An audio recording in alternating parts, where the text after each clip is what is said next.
বিসমিল্লাহির রহমানির রহিম। প্রিয় শিক্ষার্থী বন্ধুরা, কেমন আছো তোমরা? আশা করি অ্যাসাইনমেন্টের কাজ নিয়ে এখন তোমাদের একটি ব্যস্ত সময় কাটছে। শিক্ষার্থী বন্ধুরা, আমরা আজ কিন্তু তোমাদের নবম শ্রেণীর এই অ্যাসাইনমেন্টের উপর ভিত্তি করে আমাদের আজকের আলোচনা।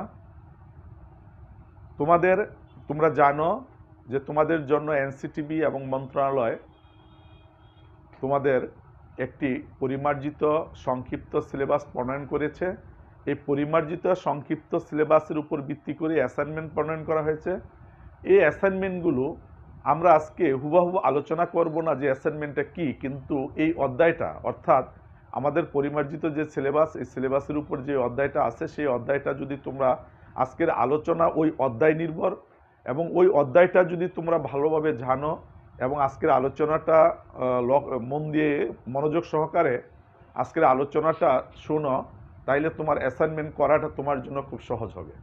তো চলো বন্ধুরা, এবার আমরা দেখি নবম শ্রেণীর তোমাদের প্রথম অধ্যায় এর বিষয়টা অ্যাসাইনমেন্টে অন্তর্ভুক্ত করা হয়েছে। অ্যাসাইনমেন্টের অন্তর্ভুক্ত করা আলোচনার মধ্যে প্রথমে আমরা প্রথম অধ্যায়ের বিষয়বস্তু নিয়ে আলোচনা করি। চলো এবার আমরা যাই দশমিক ভগ্নাংশ। যে দশমিক ভগ্নাংশটা কি?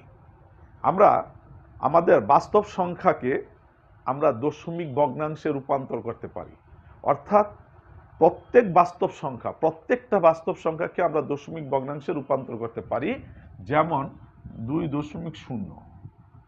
আবার এই আমরা যদি 10কে 2 দিয়ে ভাগ করি তাহলে 2.5। আমরা যদি 10কে 3 দিয়ে ভাগ করি তাহলে 3.333 ইত্যাদি। এগুলো প্রত্যেকটাই দশমিক ভগ্নাংশ সংখ্যা। তাহলে দশমিক ভগ্নাংশ সংখ্যা মূলত 3 প্রকার। একটাকে বলা হয় সসীম, আবৃত এবং অসীম দশমিক ভগ্নাংশ সংখ্যা। সসীম, তাহলে এটা হচ্ছে সসীম, এটা হচ্ছে আবৃত। অসীম যেটা সেটা আমরা পরে আলোচনা করব। সসীম এবং আবৃত এই দুইটার মধ্যে আমাদের আলোচনার বিষয়বস্তু হচ্ছে যে আবৃত দশমিক সংখ্যা কোনটা। আমরা যে সকল দশমিক ভগ্নাংশের দশমিক বিন্দুর যে সকল দশমিক ভগ্নাংশের দশমিক বিন্দুর ডানে এক সংখ্যা একবার বা একাধিক সংখ্যা একাধিকবার পর্যায়ক্রমে আসে, তাহলে সেটা হচ্ছে আবৃত ভগ্নাংশ। যেমন আমি এই যে একটি সংখ্যা 3 সংখ্যাটি বারবার আসতেছে, আবার এরকমও হতে পারে 3.182 182 182 এরকম আসতে পারে। আমরা বলছি একটি সংখ্যা বা একাধিক সংখ্যা যদি পর্যায়ক্রমে আসে তাহলে এটাকে বলা হবে আবৃত দশমিক ভগ্নাংশ সংখ্যা। তাইলে আমরা আবৃত দশমিক ভগ্নাংশ সংখ্যা সম্পর্কে জানলাম। এখন দেখব এই যে আবৃত দশমিক ভগ্নাংশ সংখ্যার গুণ কিভাবে নির্ণয় করতে হয়। আবৃত দশমিক ভগ্নাংশ সংখ্যার গুণটা আমরা কিভাবে নির্ণয় করব। যেমন যে এত সমান সমান কত, তাইলে আমরা গুণ ফলটা কিভাবে নির্ণয় করব। অথবা আমরা জানি যে 3.18 আর 2.25, তাহলে এইটার গুণফল আমরা কিভাবে নির্ণয় করব। শিক্ষার্থী বন্ধুরা দেখো যে এইটাকে আমরা এই কিভাবে লিখতে পারি। 318 বিয়োগ 31 ডিভাইডেড বাই 90 ইন্টু 225 বিয়োগ 22 ডিভাইডেড বাই 90। এখন প্রশ্ন হলো যে এই 90 কই থেকে আসলো, 31 বিয়োগ হলো কিভাবে। আমরা আবৃত দশমিককে সাধারণ ভগ্নাংশে রূপান্তর করতে গেলে যার উপর পূর্ণপূর্ণিক থাকবে না তাকে বিয়োগ করে নেব। এখানে 8-এর উপর পূর্ণপূর্ণিক আছে, এই জন্য 8কে বাদে 8 বাদে বাকি যেগুলো আছে সেগুলো যে অঙ্কগুলো আছে সেগুলো আমরা বিয়োগ করে নেব। তাহলে এখানে 3 এবং 1 তার উপর পূর্ণপণিক নাই, আমরা বিয়োগ করলাম। এখানে 2 2 তার উপর পূর্ণপণিক নাই, এই বিয়োগ করলাম। এটা গেল বিয়োগের বিষয়। আর দশমিক এবং পূর্ণপণিকের মাঝে যে সংখ্যাটার উপর পূর্ণপণিক আছে, যতটা পূর্ণপণিক আছে ততটা 9, এবং দশমিক এবং পূর্ণপণিকের মাঝে যত গড় থাকবে ততটা 0। তাইলে এখানে এক গড় আছে, এক গড় আছে, একটা 0। যদি 2 গড় থাকতো তাইলে 2টা 0। যদি এরকম থাকতো যে আমি এই 2 এর উপর আমার পূর্ণপণিক দিব, তাইলে 2টা 9 হইতো, এখানে 2টা 9 হইতো। তাহলে বন্ধুরা আমরা এইখান থেকে যেই বিষয়টা গুণ করে আমরা এইখান থেকে বিয়োগ করে আমরা গুণ করে ফেলবো। হ্যাঁ, আমরা কোনটা, এই কারণে একটা 2 গুণ হবে। তাইলে আমরা এই বিষয়গুলো যদি করি, এই গুণফল কত হয় দেখো তো দেখি ওটা দিয়ে। তাহলে শিক্ষার্থী বন্ধুরা দেখো, এবার আমরা যে এই যে গুণফলটা, আমরা এখানে 2টা গুণফল তোমাদের সামনে উপস্থাপন করছি। একটা হচ্ছে এইটা, একটা হচ্ছে এটা। আমরা এই গুণফলটা নিয়ে কাজ করছি, পরবর্তীতে আমরা ওই গুণফলটা নিয়ে কাজ করব। আমাদের এই যে গুণফলটা, এই গুণফলটা আমরা বিয়োগ করলে এখানে কত আসে, 90, আর আসে কত, 287 ইন্টু 99223। এরপরে আমরা যেহেতু আমাদের কোনো কাটাকাটির অপশন নেই, যদি অপশন না থাকে আমরা যদি ক্যালকুলেটরে করি তাহলে এটাকে গুণ করব, এটাকে গুণ করব, আর নিচেরটাও গুণ করব। দেখো উপরেরটা গুণ করলে কত হয়, 287 ইন্টু 223, তাইলে 64001। নিচেরটা কত হয়, 99 ইন্টু 90, 8910। যদি কাটাকাটি করার সুযোগ থাকে তুমি কাটাকাটি করে নিতে পারো। তাহলে এটাকে ভাগ করলে কত দাঁড়ালো, এটাকে ভাগ করলে যে জিনিসটা দাঁড়ালো সেটা হচ্ছে যে 7.18305। আচ্ছা যাই হোক, এই যে আমার রেজাল্ট, এইটা হচ্ছে আমার গুণফল নির্ণয়ের পদ্ধতি। বন্ধুরা তোমাদের কিন্তু অ্যাসাইনমেন্টে এই আবৃত ভগ্নাংশের একটা গুণ আছে। তাইলে আমরা উপরের গুণটা করি, উপরের গুণটা, এই গুণটা আমরা করি, দেখি কি হয়। আমরা এটাকে পূর্ণপণিক থাকার কারণে 3/9 ইন্টু 6/9, আমরা এখন কাটাকাটি করি, যে 3 দিয়ে কাটলে 3 3 9, আর এটা 3 দিয়ে কাটলে 3 2, তাহলে উপরে থাকে 2, নিচে থাকে 9। তাহলে এটাকে ভাগ করলে দশমিক দিয়ে 0, 9 দুগুণে 18, 18 2, এরকম 2 2 আসবে, এই কারণে এটার উপর পূর্ণপণিক, অর্থাৎ এটা তার রেজাল্ট। তাহলে তার রেজাল্টটা হলো 0.2 তার উপর পূর্ণপণিক। তো শিক্ষার্থী বন্ধুরা এই তার রেজাল্ট। তাইলে আমরা গুণফল নির্ণয় করতে পারবো। আমি দুটি প্রক্রিয়াই এখানে দেখালাম যে কিভাবে গুণফল নির্ণয় করতে হয়। তোমাদের আবৃত ভগ্নাংশের, যেটা দশমিক ভগ্নাংশের একটা গুণফল আছে, সেই গুণফলটা তোমরা এইখানে এইভাবে করে নেবে। এরপর বন্ধুরা চলো আরেকটা বিষয় নিয়ে আমরা কথা বলি, সেটা হলো আমাদের বইয়ে সম্ভবত 21 নাম্বার যে একটা অঙ্ক দেওয়া আছে, সেই অঙ্কের সমস্যার সমাধানটা আমরা কিভাবে করব সেটা নিয়ে চলো আমরা একটু কথা বলি। সেই বিষয়টা হচ্ছে যে n ইকুয়াল টু 21, যে n equal to 2x minus 1, যেখানে x বিলংস টু n, যেখানে x বিলংস টু n, বলছে যে এই বিষয়টা, অর্থাৎ যে দেখাও যে, আমাকে বলছে যে এখানে যে দেখাও যে n স্কোয়ার এর কি লেখছে, দেখাও যে n স্কোয়ার কে, n স্কোয়ারের কে 4 দ্বারা, এখানে 8 দ্বারা ভাগ, ব্রেকেটে লেখা আছে 8 দ্বারা ভাগ করলে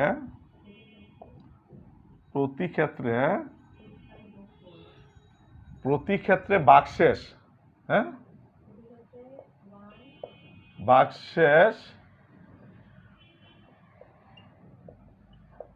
1 থাকবে। তোমাদের অ্যাসাইনমেন্টে জাস্ট এরকম একটা বিষয় আছে, সেই বিষয়টা তোমরা এই আলোচনা থেকে তোমরা সমাধান করতে পারবে। আমরা উত্তরে যদি যাই যে n equal to 2x minus 1, বা এখানে আমরা লিখে নেব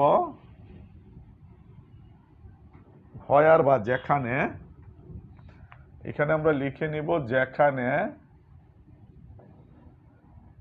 x বিলংস টু n, এখানে আমরা উভয় পক্ষকে বর্গ করি,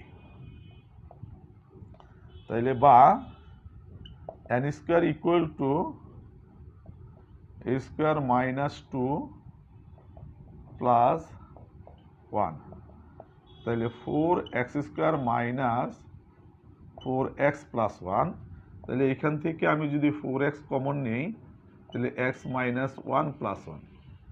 বন্ধুরা দেখো আমাদের এই বিষয়টা, তাহলে আমার এটা n স্কোয়ার এসে পড়লো। এখন n স্কোয়ারকে বলছে যে 8 দ্বারা ভাগ করলে প্রতি ক্ষেত্রে ভাগশেষ 1 হবে। আচ্ছা, তাহলে আমরা n স্কোয়ারকে ভাগ করে দেখি। আমরা এই সংখ্যাটা নিয়ে যদি এই অংশটা নিয়ে বিশ্লেষণ করি যে x ইন্টু x মাইনাস 1, আমরা যদি এটা নিয়ে বিশ্লেষণ করি যে x ইন্টু x মাইনাস 1 এটা একটা ক্রমিক সংখ্যা, অতএব এটা একটা জোড়, এর মধ্যে একটা জোড় সংখ্যা থাকবে। প্রত্যেকটা ক্রমিক সংখ্যার মধ্যে একটা জোড় একটা বেজোড় সংখ্যা থাকে, তাহলে এটার মধ্যে একটা জোড় সংখ্যা থাকবে। যদি x ইন্টু x মাইনাস 1 এর মধ্যে একটি জোড় সংখ্যা থাকে, তাহলে উহা অবশ্যই যে 2 দ্বারা বিভাজ্য হবে। এই সংখ্যাটা 2 দ্বারা বিভাজ্য, তাহলে 2 দ্বারা বিভাজ্য। তাহলে দেখো 4 into x into x minus 1, এই 4 into x into x minus 1, এই সংখ্যাটা যদি এইটা যদি 2 দ্বারা বিভাজ্য হয়, তাইলে 4 ইন্টু 2 এটা 8 দ্বারা বিভাজ্য। যদি এই অংশটা 8 দ্বারা বিভাজ্য হয়, তাইলে n স্কোয়ারে আমার এই অংশটা আছে 4x into x minus 1 plus 1, তাহলে এই অংশটা যদি 8 দ্বারা বিভাজ্য হয়, তাহলে ভাগশেষ 1 থেকে যাবে। তাহলে আমার প্রতি ক্ষেত্রে ভাগশেষ 1 থাকবে। আমাকে তো বলছে প্রতি ক্ষেত্রে ভাগশেষ 1 থাকবে। তাহলে বন্ধুরা ধারণাটা কি ক্লিয়ার হলো, নাকি এর মধ্যে কোনো সমস্যা আছে? যে প্রতি ক্ষেত্রে ভাগশেষ 1 কেন থাকবে, এই সংখ্যাটার মধ্যে এইটা গেল কোথায়? কারণ এই অংশটা তো 8 দ্বারা বিভাজ্য। কিভাবে 8 দ্বারা বিভাজ্য? আমরা বললাম যে x ইন্টু x মাইনাস 1 এটা একটি ক্রমিক সংখ্যা, এর মধ্যে অবশ্যই ক্রমিক সংখ্যার মধ্যে একটা 2 থাকবে। 2 যদি থাকে তাহলে 2 হলো জোড় সংখ্যা, এই 2 দ্বারা এটা বিভাজ্য হবে। তাহলে 4x ইন্টু x মাইনাস 1, এই 4 ইন্টু 2 এই অংশটা 2 দ্বারা বিভাজ্য, তাহলে 4 দ্বারা গুণ করলে 8 দ্বারা বিভাজ্য। অতএব এইটা যদি 8 দ্বারা বিভাজ্য হয়ে যায়, তাহলে ভাগশেষ আমার 1 থেকে যাবে। এই যে অঙ্কের একটা, এর একটা থেকে যাবে। তাহলে তোমাদের অ্যাসাইনমেন্টে যেই বিষয়টা, এই সংখ্যাটা চেঞ্জ থাকতে পারে। তোমাদের অ্যাসাইনমেন্টে যে বিষয়টা আছে সেই বিষয়টা হলো 2x মাইনাস 1, এই 2x মাইনাস 1 না থেকে 2x মাইনাস 3 থাকতে পারে। যদি 2x মাইনাস 3 থাকে তাহলে এখানে 9 হবে, এটা 3 স্কোয়ার হবে। এটা যদি 3 হয় তাহলে এটা হবে 3, এটা হবে 3, তাহলে এটা হবে 12, আর এটা হবে 9। তাহলে এই অংশটা কোনো না কোনোভাবে 4 দ্বারা বিভাজ্য হবে, এই অংশটা ভাগশেষ 9 থেকে যাবে। তাহলে শিক্ষার্থী বন্ধুরা না ধারণাটা ক্লিয়ার? এই ধারণাটা যদি ক্লিয়ার না হয় তাহলে তোমরা আবার দেখে নাও, যে আমি আবার বলছি n equal to 2x minus 1, এটা 2x মাইনাস 3 থাকতে পারে, 2x মাইনাস 5 থাকতে পারে, কোনো সমস্যা নেই। যদি n equal to 2x minus 1 হয়, তাহলে n স্কোয়ারকে আমাকে দেখাইতে হবে, n স্কোয়ারকে আমরা 8 দ্বারা ভাগ করলে ভাগশেষ 1 থাকবে। তাহলে প্রশ্ন হলো যে n স্কোয়ারকে 8 দ্বারা ভাগ করলে যদি ভাগশেষ 1 থাকে, তাহলে আমরা এটা কি করব? আমরা বলে নিচ্ছি x is belongs to N, N হচ্ছে সকল স্বাভাবিক সংখ্যার সেট। তাইলে আমরা এখানে এটাকে যদি 3 দিয়ে করি, এটাকে যদি সরাসরি 3 দিয়ে করি, তাহলে আমার কিটা দাঁড়ালো কি এটা, তাহলে এখানে থাকবে কি 4x মাইনাস 3, তাই না, প্লাস থাকবে না এটা। তাহলে বন্ধুরা দেখো আমি এটা আরেকটু ক্লিয়ার করে লিখি, তোমাদের বুঝতে কোনো সমস্যা যদি না হয় তাহলে আমি এটা আরেকটু ক্লিয়ার করে লিখি। তাহলে এটা হলো n স্কোয়ার সমান সমান 2x whole square minus 2x 3 plus 3 তার হোল স্কোয়ার, তাহলে 4x square minus 12x plus 9, তাহলে 4x কমন নিলে থাকে x মাইনাস 3 প্লাস 9, তাহলে এই পর্যন্ত n স্কোয়ারের মান। তো ঠিক আছে, তাহলে আমরা ব্যাখ্যাটা ওইখানে যেটা দিলাম যে x ইন্টু এক্স মাইনাস 3, এখানে ছিল x মাইনাস 1, এটা হচ্ছে x মাইনাস 3, তাহলে x ইন্টু এক্স মাইনাস 3 সর্বদা একটি জোড় সংখ্যা। x ইন্টু এক্স মাইনাস 3 সর্বদা জোড় সংখ্যা। কিভাবে জোড় সংখ্যা, চলো এবার একটু ব্যাখ্যা দিই যে x মাইনাস 3 কিভাবে জোড় সংখ্যা হয়। তাহলে x into x minus 3, x এর মান 1 হলে, তাইলে 1 into 1 minus 3 equal to 1 into minus 2 2, 1 into 2 minus 3, তাহলে sorry 2 into 2 minus 3, x equal to 2 হলে, x ইকুয়াল টু 2 হলে তাহলে 2 into minus 1 equal to minus 2, তাহলে x ইকুয়াল টু 3 হলে তাহলে 3 into minus 3 equal to 3 into 0 equal to 0, আবার 3 into 4 minus 3 is equal two 3 into 1 is equal two 3, হ্যাঁ 4, এটা 4, তাহলে এটা 4, তাহলে এটা 4। তাহলে দেখো আমরা x এর মান 1 ধরলাম, 2 ধরলাম, 3 ধরলাম, 4 ধরলাম, আমার যে মানগুলো আসলো সেই মানগুলো আলটিমেটলি আমার জোড় সংখ্যা আসলো। তাহলে যদি জোড় সংখ্যা হয় তাহলে আমরা যে এখানে লিখব যে x into x minus 3, x into x minus 3 এটা একটা জোড় সংখ্যা। তাহলে যেহেতু জোড় সংখ্যা, জোড়ের প্রথম 2 হলো 2 দ্বারা বিভাজ্য, জোড় যদি হয় তাহলে 2 দ্বারা বিভাজ্য, এরপর এটা 4 দ্বারা বিভাজ্য, 4 দ্বারা বিভাজ্য হলে বাকশেষ কত থাকবে, 9 থেকে যাবে, অতএব বাকশেষ 9 থেকে যাবে। তাহলে বন্ধুরা এই ছিল আমার প্রথম অধ্যায়ের আলোচনা। এর মধ্যে প্রথম অধ্যায়ের আরও কিছু আলোচনা আছে, সেই আলোচনাগুলো আমরা অ্যাসাইনমেন্ট ভিত্তিক আমরা যদি আলোচনাগুলো করতে যাই, সেটা হচ্ছে যে আমাকে সেট নিয়ে কথা বলতে হবে। তাহলে সেট কি, আমরা জানি কতগুলো সুসংগঠিত সুসজ্জিত একই উপাদান দিয়ে তৈরি বস্তুর সমাবেশকে সেট বলে। সেট প্রকাশের পদ্ধতি কয়টি, 2টি, একটা হলো গঠন পদ্ধতি, একটা হলো তালিকা পদ্ধতি। সেট গঠন পদ্ধতি, সেট তালিকা পদ্ধতি। তাহলে আমরা এরপরে চলে যাব সেটের উপর, যে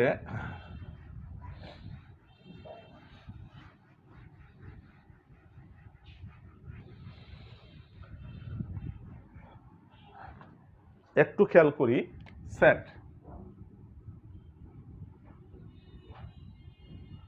প্রকাশ পদ্ধতি।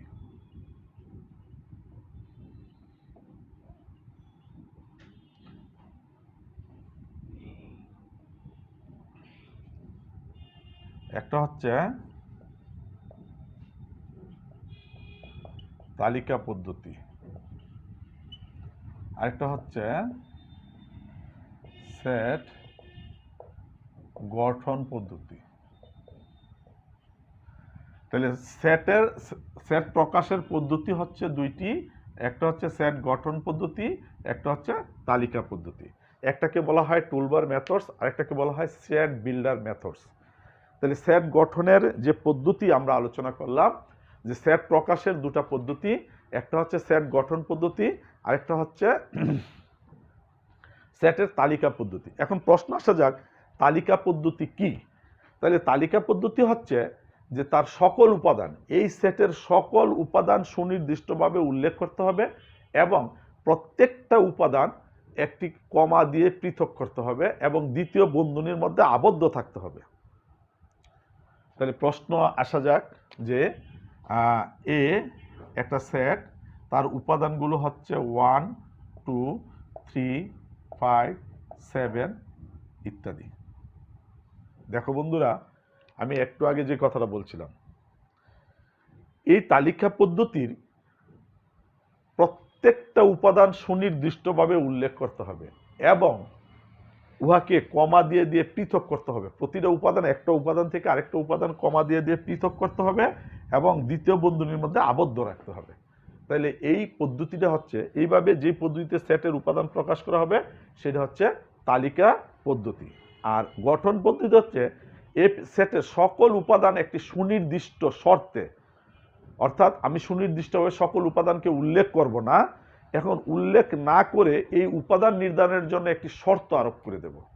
যেমন আমরা যদি বলি যে এই একটা সেট, তাহলে উহার এক্স সাজ দ্যাট এক্স জোড় সংখ্যা,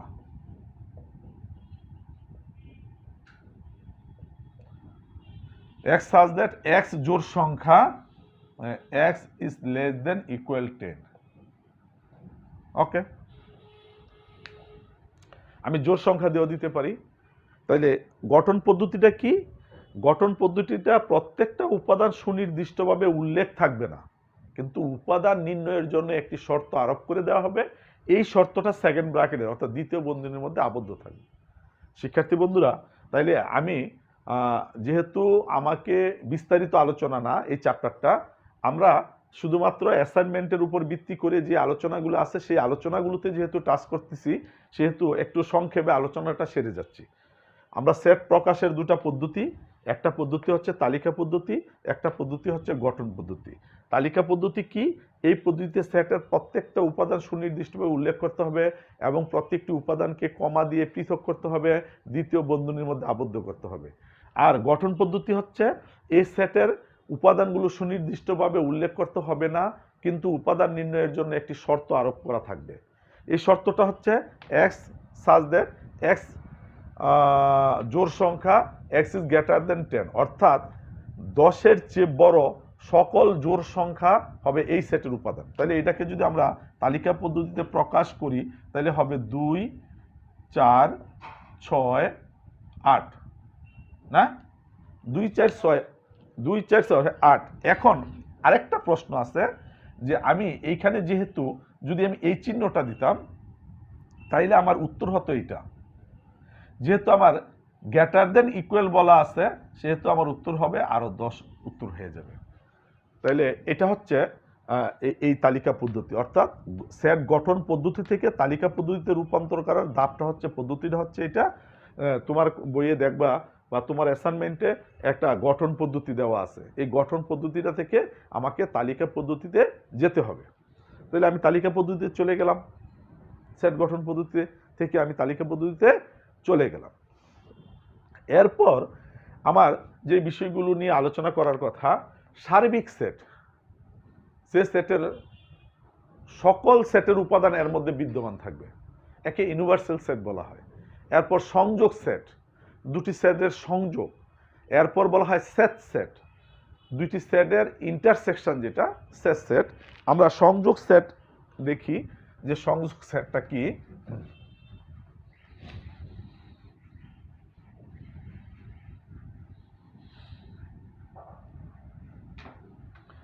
বন্ধুরা, আমরা সংযোগ সেটটা নিয়ে একটু কথা বলি। যেমন এ একটা সেট, তার উপাদান হলো 1 3 5, আবার বি একটা সেট, তার উপাদান হলো 2 4 5 6। তাইলে এর মধ্যে এ ইউনিয়ন বি যদি আমি লিখি সংযোগ, তাহলে এটা হবে 1 2 3 4 5 6। শিক্ষার্থী বন্ধুরা, একটা জিনিস খেয়াল করো, এ সেটের সকল উপাদান, এ সেটের সকল উপাদান এখানে চলে আসবে, বাট একই উপাদান যদি থাকে তাহলে এটা আসবে না। যদি দুইটা সেটের মধ্যে একই রকম উপাদান থাকে তাহলে এটা একবার আসবে, বারবার আসবে না। এখন এটার মধ্যে সেট যেটা এ ইন্টারসেকশন বি যদি হয়, এ ইন্টারসেকশন বি যদি হয়, তাইলে এটার থেকে শুধুমাত্র 5 আসবে। যে এই দুইটা সেটের মধ্যে কমন যে সেটটা আছে সেই সেটটা হবে এই আমার সেটে ইন্টারসেকশনে। হ্যাঁ, চলো তাহলে আমরা সেট নিয়ে কথা বলছি। এরপর একটা আছে পূরক সেট, যেটাকে বলা হয় কমপ্লিমেন্ট। অর্থাৎ এ একটি সেট, এই ইউ হচ্ছে সার্বিক সেট, এই ইউ এ যদি এটা একটা সেট হয়, তাইলে এ কমপ্লিমেন্ট অর্থাৎ পূরক সেট হবে এটা। অর্থাৎ সার্বিক সেট থেকে এ সেটের উপাদানগুলো বাদ দিলে যে সেট পাওয়া যাবে সে সেট হচ্ছে এ এর কমপ্লিমেন্ট সেট। অর্থাৎ ইউ সার্বিক সেট এবং এ সেটটি ইউ এর উপাদান দিয়ে গঠিত সেটকে এ সেটের পূরক সেট বলা হবে। ইউ সার্বিক সেট, আমার এখানে ইউ সার্বিক সেট, এ সেটের উপাদানটি যদি আমার ইউ থেকে বাদ দেওয়া হয়, বাদ দেওয়ার পরে সার্বিক সেট থেকে এ সেটের উপাদানগুলো বাদ দেওয়ার পরে যে সেটটি থাকবে সেটাকে বলা হবে এ সেট অফ কমপ্লিমেন্ট সেট। এই সেটকে এইভাবে কোনো সময় এর উপর একটা ছোট্ট সি দিয়ে প্রকাশ করা হয়, অথবা এর উপর একটা প্রাইম চিহ্ন দিয়ে প্রকাশ করা হয়। এটাকে বলা হয় সেট অফ কমপ্লিমেন্ট সেট। এখন এটা আমি একটু উদাহরণের মাধ্যমে দেখি, বাস্তব উদাহরণের মাধ্যমে দেখি, তাইলে বিষয়টা তোমাদের কাছে আরেকটু ক্লিয়ার হবে। আমার এইখানে এ একটা সেট, এই সেট এর উপাদান দেওয়া আছে 1 3 5। আমি এইখানে উপাদান দেওয়া আছে 1 3 5। আবার সার্বিক সেট যদি লিখি, এই সার্বিক সেটের উপাদান দেওয়া আছে 1 3 5 6 7 8 এরকম দেওয়া আছে। তাইলে এ আমার A complement equal to U বাদ এ, এই চিহ্নটাকে সেটের ভাষায় বাদ পড়া হয় মাইনাস। তাহলে সার্বিক সেটের উপাদান হচ্ছে 1 3 5 6 7 8 আর বাদ 1 3 5। তাহলে 1 3 5 বাদ যাবে, এইটা বাদ যাবে, থাকবে 6 7 8। তাহলে কমপ্লিমেন্ট সেট বা পূরক সেট হচ্ছে এটা। তাহলে শিক্ষার্থী বন্ধুরা, আমরা এই পূরক সেটের বিষয়টা আমরা জানলাম। এখন তোমাদের অ্যাসাইনমেন্টে এই পূরক সেটের একটা ব্যবহার আছে।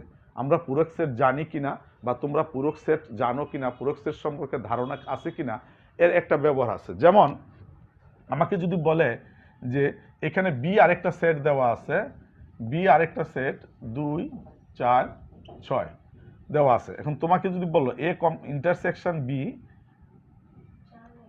এটা বাইর করো, হ্যাঁ এটা বাইর করো, তাহলে তুমি কি করবে? তুমি যেটা করবে, এ কমপ্লিমেন্ট সেটটা অর্থাৎ পূরক সেটটা আগে বাইর করে নেবে। পূরক সেটটা বাইর করে নেওয়ার পর যে উপাদানটা থাকবে সেই উপাদানটার মধ্যে বি এর ইন্টারসেকশন হবে। তাহলে এ উপাদানটা কি থাকবে? যে এ কমপ্লিমেন্ট মানে হচ্ছে ইউ বাদ এ, আমাকে ইউর উপাদানটা বাদ দিয়ে দিতে হবে।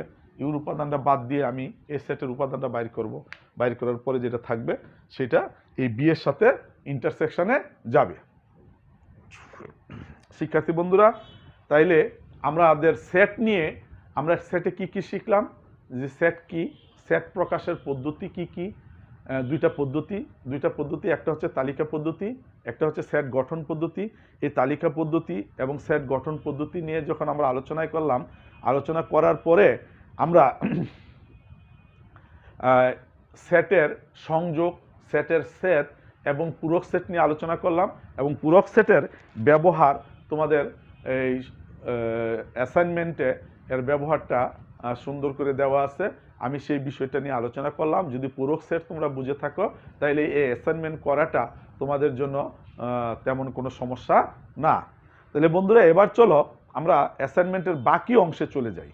যে আমাদের প্রথম যে আমরা সংখ্যা পদ্ধতি নিয়ে আলোচনা করেছিলাম, সেই জায়গায় একটা বিষয় ছিল যে আমরা পড়ে আসছি √2 একটি অমূলদ সংখ্যা, √3 একটি অমূলদ সংখ্যা, √5 একটি অমূলদ সংখ্যা। প্রশ্ন হচ্ছে যে মূলদ এবং অমূলদ সংখ্যা কাকে বলে। যে কোনো সংখ্যাকে যদি আমরা পি বাই কিউ আকারে প্রকাশ করতে পারি তাহলে সেটা মূলদ সংখ্যা, আর কোনো সংখ্যাকে যদি আমরা পি বাই কিউ আকারে প্রকাশ করতে না পারি না তাহলে সেটা হচ্ছে অমূলদ সংখ্যা। যেহেতু আমার আলোচনা সংক্ষিপ্ত, আমি সংক্ষেপে এগুলো আলোচনা করে যাচ্ছি।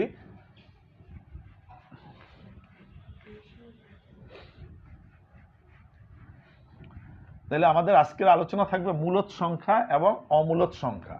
তাহলে প্রশ্নটা ছিল যে পি বাই কিউ আকারে আমি প্রকাশ করতে পারলেই মূলদ হবে, অর্থাৎ কোনো সংখ্যাকে যদি আমি পি বাই কিউ আকারে প্রকাশ করতে পারি, এখানে স্পষ্ট বলা আছে কিউ ইজ নট ইকুয়াল 0। যদি পি বাই কিউ আকারে যদি প্রকাশ করতে পারি তাহলে এটা মূলদ সংখ্যা, এটা মূলদ সংখ্যা।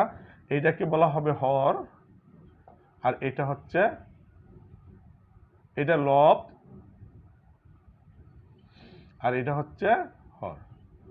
তাইলে যে সংখ্যাকে আমরা লব এবং হর আকারে প্রকাশ করতে পারি সেটা মূলদ সংখ্যা, আর যে সংখ্যাকে আমরা লব এবং হর আকারে প্রকাশ করতে পারি না সেটা অমূলদ সংখ্যা। যেমন আমি 10কে যদি 2 দ্বারা ভাগ করি তাহলে এটা রেজাল্ট হয়ে যাবে খুব সহজে, যে 10কে 2 দ্বারা ভাগ করলে 10,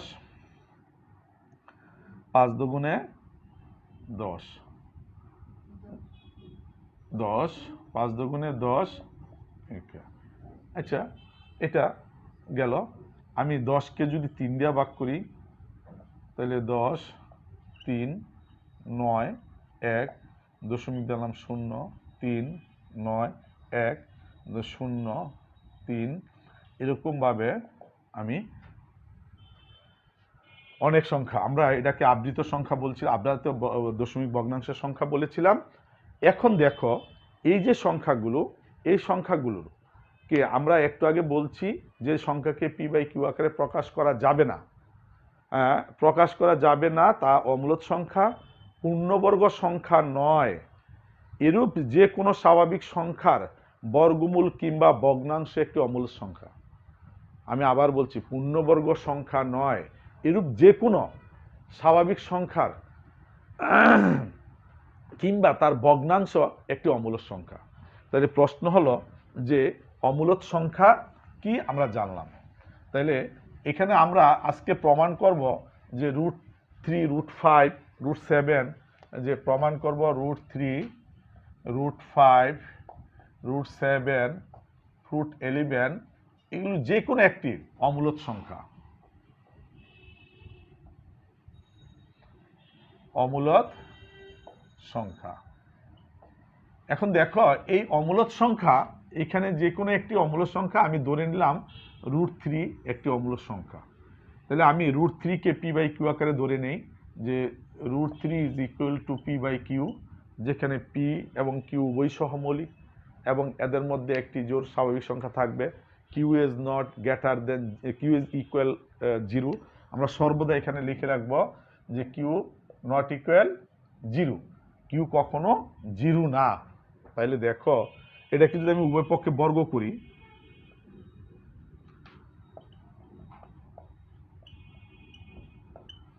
তাহলে কি দাঁড়ালো, 3 is equal to P square by Q square. তাহলে এটাকে উভয় পক্ষে 3 ইন্টু কিউ, উভয় পক্ষে P square by Q square into Q. তাহলে কি দাঁড়াবে, এই কিউ কিউ কাটা যাবে, থাকবে এখানে কিউ। তাহলে 3q ইজ ইকুয়াল টু এই পি স্কোয়ার বাই কিউ। দেখো এই 3q স্পষ্টত একটি পূর্ণ সংখ্যা, কিউ এর মান যাই ধরো। অপরদিকে এটা কিন্তু পূর্ণ সংখ্যা নয়, অর্থাৎ পি স্কোয়ার বাই কিউ পূর্ণ সংখ্যা নয়। 3q যদি পূর্ণ সংখ্যা হয় তাইলে, আর এটা যদি পূর্ণ সংখ্যা না হয় তাহলে আমরা লিখতে পারবো 3q is not equal P square by Q. যদি এটা সমান না হয় তাইলে আমরা এটাকে পি বাই কিউ আকারে লিখতে পারবো না। যদি পি বাই কিউ আকারে লিখতে না পারি তাইলে এটা মূলদ সংখ্যা নয়, অতএব এটা একটি অমূলদ সংখ্যা। তাহলে তোমাদের বইয়ে তোমাদের যে অ্যাসাইনমেন্ট, এই অ্যাসাইনমেন্টে এই অমূলদ সংখ্যা সম্পর্কে একটি আলোচনা আছে, তোমরা একটু দেখে নিবে। যে আমি এখানে জাস্ট সেম, আমি যদি 5কে ধরে নিই, 5-এর অবস্থাটা এরকম হবে, 7কে ধরে নিলে 7-এর অবস্থাটা এরকম হবে। আমরা যে কোনোভাবে প্রমাণ করতে পারবো যে যদি এইটার পরিবর্তে আমরা রুট কে ধরি, যে প্রমাণ করো যে রুট কে একটি অমূলদ সংখ্যা, তাহলে কে এর মানটা কোনো জায়গা থেকে আমার বাইর হয়ে নিয়ে আসবো।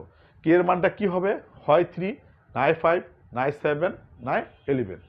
এই মানটা থেকে আমরা নির্ণয় করতে পারবো যে এটি একটি অমূলদ সংখ্যা। তো শিক্ষার্থী বন্ধুরা, আমরা মূলদ এবং অমূলদ সংখ্যার মধ্যে পার্থক্য পড়লাম।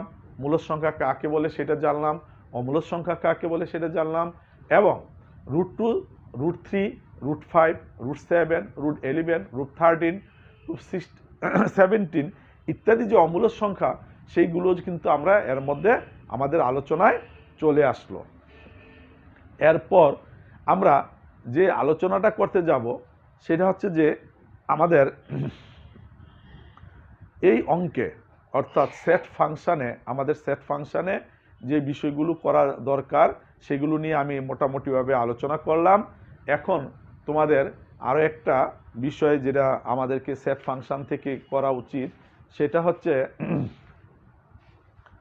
অন্যয় রিলেশনের মাধ্যমে আমাদের সেট ফাংশানের যে বিষয়টা, সেই বিষয়টা থেকে অর্থাৎ 16 নম্বর একটা অঙ্ক দেওয়া আছে, সেই 16 নম্বর অঙ্কটা তোমরা একটু দেখে নাও। তোমাদের বইয়ের 2.2-এর 16 নম্বর যে অঙ্কটা আছে, সেই অঙ্কটার আলোকে তোমাদের একটা সৃজনশীল দেওয়া আছে, সেই সৃজনশীলটা আমরা করব। আগে 16 নম্বর অঙ্কটা একটু দেখে নিই।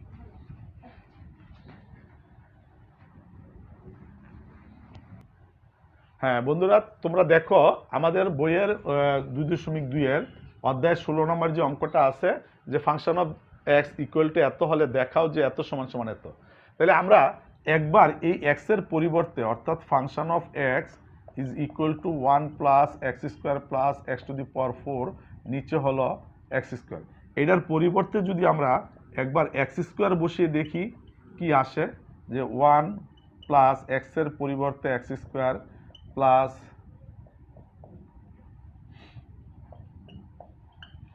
তাহলে দেখো এটাকে আমরা ক্যালকুলেশন করলে কি দাঁড়ায়, যে 1 plus x to the power 4 plus x to the power 8 X to the power 4। তাহলে লেফট হ্যান্ড সাইড আমার যেটা আসলো যে এক্স স্কোয়ার, এটা সমান সমান এটা। আমি ঠিক রাইট হ্যান্ড সাইডে যদি 1/x স্কোয়ার বা লেফট হ্যান্ড সাইডে যদি 1/x স্কোয়ার বসাই, তাহলে আমার যে অঙ্কটা যেটা দেওয়া আছে x square x equal to 1 plus X square plus x to the power 4 x square, তাহলে এর পরিবর্তে যদি আমি 1/x স্কোয়ার বসাই, তাহলে 1 প্লাস 1/x স্কোয়ার তার হোল স্কোয়ার, 1/x স্কোয়ার তার হোল টু দি পাওয়ার 4, নিচে হলো 1/x স্কোয়ার তার হোল স্কোয়ার। তাহলে এটাকে ক্যালকুলেশন করলে আমার কি দাঁড়াবে, 1 plus 1/x to the power 4, 1/x to the power 8, 1/x to the power 4। তাহলে এখান থেকে আমি সেম এরকম একটা জিনিস ক্যালকুলেশন করে পেয়ে যাব। তাইলে আমার প্রমাণটা, এটাকে আমি লসাগু করব, লসাগু করে জাস্ট আমি করে দেখাই দিচ্ছি। এক্স টু দি পাওয়ার 4, তাহলে X to the power 8, X to the power 4 plus 1, নিচে 1/x টু দি পাওয়ার, নিচে এটা X to the power 8 X to the power 4। তাহলে আমি এটাকে যদি কাটাকাটি করি, আমি এখানে যদি নিয়ে আসি, তাহলে কি দাঁড়ালো, যে 1 plus x to the power 4 plus x to the power 8, নিচে হলো x to the power 4 into x to the power 8 into x to the power 4/1। এটা কাটাকাটি করলে এক্স টু দি পাওয়ার 4, তাইলে 1 plus x to the power 4 plus x to the power 8 by x to the power 4। তাহলে সুতরাং আমি যেইভাবে লিখি যে function of x square equal to function of 1/x square. কেউ যদি এটা এইভাবে না লিখে, এইভাবে লিখে যে function of x square is equal to function of x inverse 2, okay, কোনো সমস্যা নেই। আবার কেউ যদি এটা এইভাবে লিখে প্রমাণ করে যে function of x to the power 2 equal to function of x square, আমরা যেভাবে চাই এই প্রমাণটা আমি এভাবে করতে পারবো। তো তোমাদের বইয়ে অর্থাৎ তোমাদের অ্যাসাইনমেন্টে ঠিক এরকম একটি ধারণা দেওয়া আছে, সেই ধারণা থেকে আমাদেরকে এই কাজটা করতে হবে। তো শিক্ষার্থী বন্ধুরা, আমরা আজকের প্রথম ক্লাসে অর্থাৎ তোমাদের যে অ্যাসাইনমেন্ট দেওয়া আছে এই অ্যাসাইনমেন্টে 2টি অধ্যায় দেওয়া ছিল। একটা হচ্ছে প্রথম অধ্যায়, একটা হচ্ছে 16তম অধ্যায়। তাহলে প্রথম অধ্যায়ের অ্যাসাইনমেন্টটা নিয়ে আমরা আলোচনা করলাম। এই অ্যাসাইনমেন্টটা সম্পর্কে যাবতীয় ধারণা এখানে দিলাম। পরবর্তীতে তোমরা এই অ্যাসাইনমেন্টটা সম্পর্কে তোমরা নিজেরা চেষ্টা করবে। আমি আগামী ক্লাসে 16তম অধ্যায়ের অ্যাসাইনমেন্ট নিয়ে কথা বলবো। আমি আবার বলছি যে আমি আগামী ক্লাসে তোমাদের 16তম অধ্যায়ের অ্যাসাইনমেন্টের কথা বলবো। আজ আর নয়, আমি এখানে শেষ করতে যাচ্ছি। খোদা হাফেজ।